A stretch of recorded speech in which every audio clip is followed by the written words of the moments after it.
entre l'Orient et l'Occident.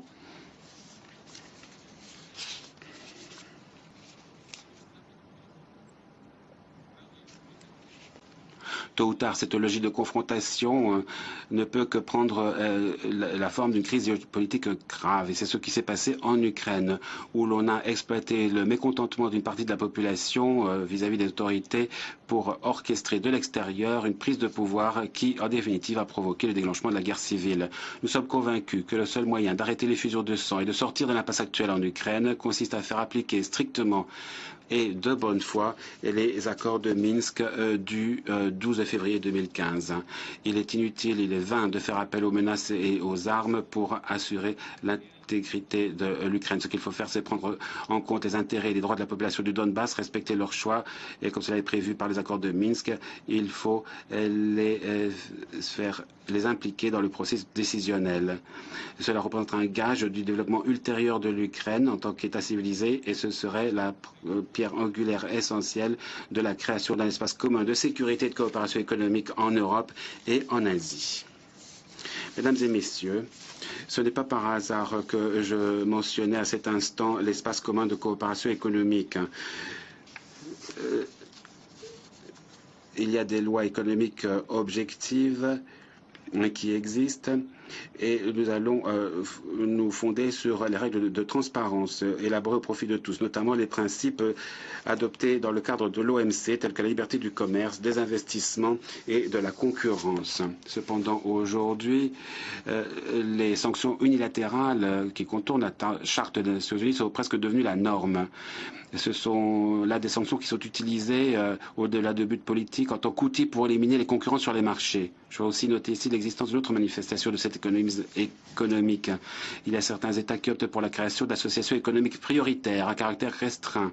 Et même les négociations concernant ces blocs économiques sont menées en cachette à l'insu des citoyens, des milieux d'affaires, de la société civile et des autres États. D'autres États dont les intérêts peuvent par conséquent être touchés sans qu'ils soient informés. Il se peut qu'on veuille nous mettre tous devant le fait accompli et devant une réécriture des règles du jeu au profit d'un cercle restreint de privilégiés, même sans la participation de l'OMC. Cela est lourd de conséquences et peut provoquer le déséquilibre de tout le système financier et l'effondrement de l'espace économique mondial. Étant donné que ces questions touchent aux intérêts de tous les États, étant donné qu'ils déterminent aussi les perspectives de l'ensemble de l'économie mondiale, nous proposons d'en discuter dans le contexte de l'ONU, de l'OMC et du G20. De la politique de l'exclusivité, la Russie propose une harmonisation des projets économiques régionaux, propose une intégration des intégrations fondée sur les règles commerciales reconnues au niveau international, universelles et transparentes.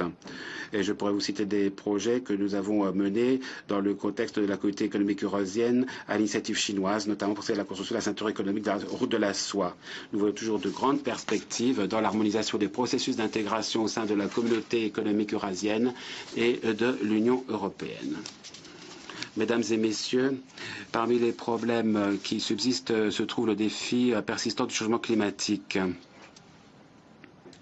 Nous souhaitons voir la conférence sur le climat qui sera organisée en décembre à Paris sous l'égide de l'ONU aboutir. Et dans le cadre de notre contribution nationale, nous avons l'intention de réduire pour 2030 nos émissions de gaz à effet de serre de 70 à 75% par rapport au taux d'émissions de 1990. Cela étant, je vous invite aussi à considérer ce problème d'une manière plus générale. Oui, certes, on peut introduire des quotas d'émissions de gaz à effet de serre et adopter d'autres mesures à caractère tactique et nous pourrons ainsi atténuer la gravité du problème pendant un certain temps. Mais nous n'allons pas ainsi le régler de manière définitive.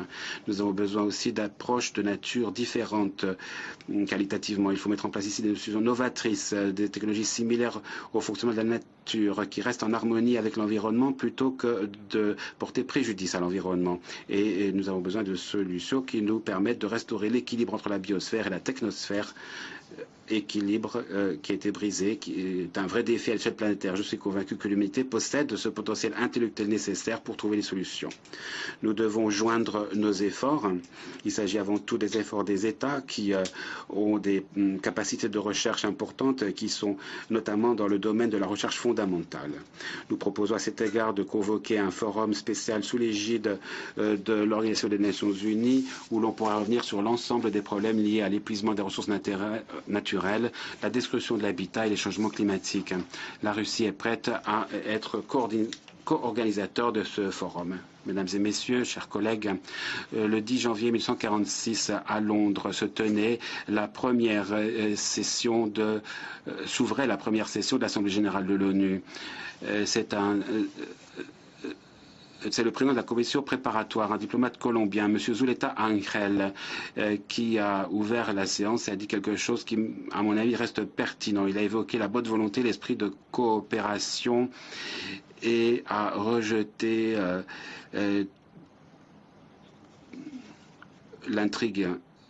Ces mots résonnent aujourd'hui encore à nos oreilles comme un conseil à écouter. La Russie croit dans l'immense potentiel de l'Organisation des Nations Unies qui doivent nous aider à éviter une nouvelle confrontation mondiale et à mettre en place une coopération stratégique. Ensemble, avec d'autres pays, nous allons travailler de manière cohérente au renforcement du rôle central et coordinateur de l'ONU. Je suis persuadé que nous sommes à même d'assurer la stabilité et la sécurité dans le monde et que nous pouvons créer des conditions propices pour le développement de tous les États et de tous les peuples. Je vous remercie de votre attention.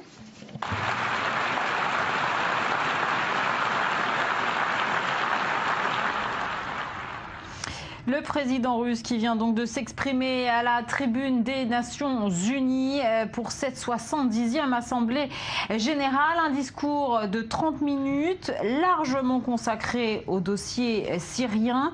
Un discours très offensif. Daniel Sheikh, bonsoir. Merci d'être avec nous.